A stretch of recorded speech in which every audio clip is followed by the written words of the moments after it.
अस्सलाम वालेकुम दोस्तों, मैं हूं मेहदी हसन और आप देख रहे हैं एग्रीजोन 5 यूट्यूब चैनल। दोस्तों आज हम बात करेंगे 17, 18 और 11, 21 बासमती जो चावल है इन वैरायटीज़ के हवाले से और इनसे एक अच्छी पैदावार लेने के लिए एक मुनासिब फर्टिलाइज़र प्लान के हवाले से।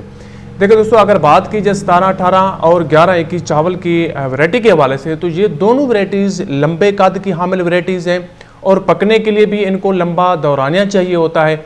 मार्केट के हवाले से अगर बात की जाए तो ये वो वैरायटीज़ हैं मार्केट के अंदर इनकी अल्हम्दुलिल्लाह अच्छी कशिश होती है, अच्छे रेट के ऊपर सेल होती है।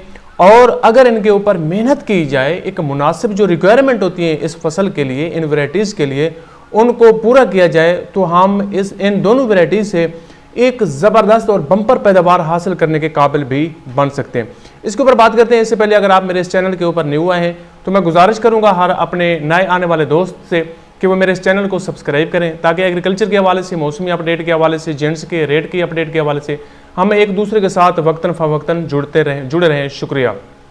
देखिए भाई, जैसे ही आप लोग इसको शिफ्ट करते हैं, क्योंकि ये लंबे कद की वैरायटीज़ होती हैं, शिफ्ट करने के दौरान इन दोनों वैरायटीज़ को डीएपी बिल्कुल देने की ज़रूरत नहीं होती, क्योंकि अगर वो देंगे तो ये दोनों वैरायटीज़ जोर लगाएंगी और इनका कद बड़ा हो जाएगा, फिर बाद में गिरने के चांसेस ज़्यादा होते हैं और पैदावार में कमी आ सकती है।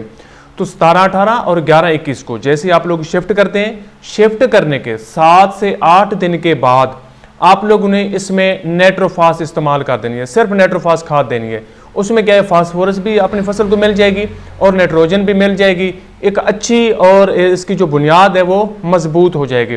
फिर इस खाद के बाद जैसे ही आप लोगों की फसल 20 से 25 दिन की होती है, यानी कि 22 दिन की, 23 दिन की, 20 से 25 दिन के दौराने के अंदर अंदर आप अपनी फसल को 1 बैग यूरिया दें और उसमें 2 बैग चिलेटेड जिंक के इस्तेमाल करें। अब इसको 1 बैग यूरिया और 2 बैग चिलेटेड जिंक को 3 बीघा में भी इस्तेमाल कर सकते हैं, क्योंकि इसको अगर यूरिया ज़्यादा देंगे, यूरिया जो ना क्या करती है, वो ज़्यादा कद बढ़ाने में अहम किरदार अदा करती है।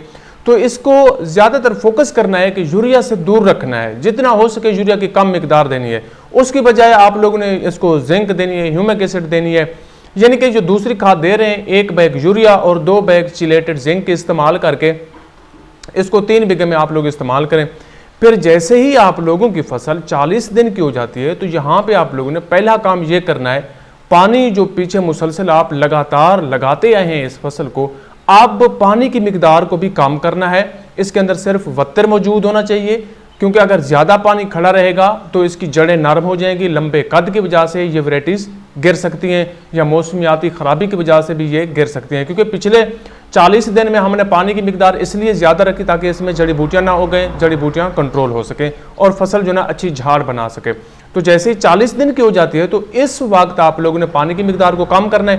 1 दिन पानी लगाना है और उसके बाद 1 दिन आप लोगों ने पानी नहीं लगाना, फसल में सिर्फ वत्तर को बरकरार रखना है।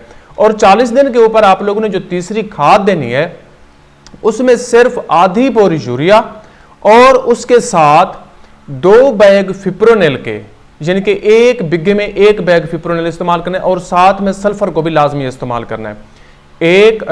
आधी बोरी यूरिया जब 40 दिन की फसल हो जाती है 17, 18 और 11, 21 की, उसके साथ 2 बैग फिप्रोनिल के और इसी तरह 4 किलोग्राम सल्फर को आप लोगों ने क्या करना है, कोशिश करें फ्लड करें या छटा कर सकते हैं। उसके बाद पानी की मिकदार जिस तरह मैंने आप लोगों को बताया, 40 दिन के बाद 1 दिन पानी लगाएं, दूसरे दिन फिर उसको वक्फा दें, वत्तर ही मौजूद होना चाहिए। फिर जैसे ही आप लोगों की फसल गोब की हालत में आ जाती है तो गोब की पोजीशन के ऊपर यूरिया दें या ना दें, आप लोगों की मर्जी है। अगर देना चाहते हैं तो 10 से 15 किलोग्राम फी एकड़ यूरिया फ्लड करें और उसके साथ पोटाश और फिर उसके साथ आप लोगों ने जहर की 1 और बैग भी इस्तेमाल कर देना है, जिनके 2 बैग पहले इस्तेमाल किए थे। अब भी गोब की हालत में जब फसल आ जाती है तो पोटाश के साथ जहर को भी आप लोगों ने फ्लड कर देना है। वो फिप्रोनिल दें आपकी मर्जी, कार्टेप दें आपकी मर्जी, ताकि ज़्यादा से ज़्यादा अब पतल पेट और तन्ने की सुंडियों से इसको महफूज किया जा सके। फिर गोब की हालत में जो एक अहम स्प्रे करना है आप लोगों ने अपनी फसल के ऊपर, सनक्राप का यार्कर या फिर बायर का नेटिवो, इसका लाजमी स्प्रे करें ताकि जैसे ही मुंजर निकलें वो फंगस के हमले से महफूज हो जाएं। फिर 15 दिन के वक्फे से इसी स्प्रे को दोबारा आप लोगों ने दोहरा देना है, क्योंकि पोटाश को नीचे आप लोगों ने फ्लड कर देना है। फिर गोब की हालत में इसी का यार्कर या नेटिवो का स्प्रे कर देना है और फिर 15 दिन के वक्फे के बाद आप लोगों ने इसी स्प्रे को दोबारा दोहरा देना है। तो ये एक शार्ट और मुनासिब सा इन दोनों वैरायटीज़ के लिए फर्टिलाइज़र प्लान था, और इसके ऊपर अमल करके हम लोग इन दोनों वैरायटीज़ से एक बम्पर प्राइज़, एक बम्पर पैदावार ले सकते हैं। शुक्रिया।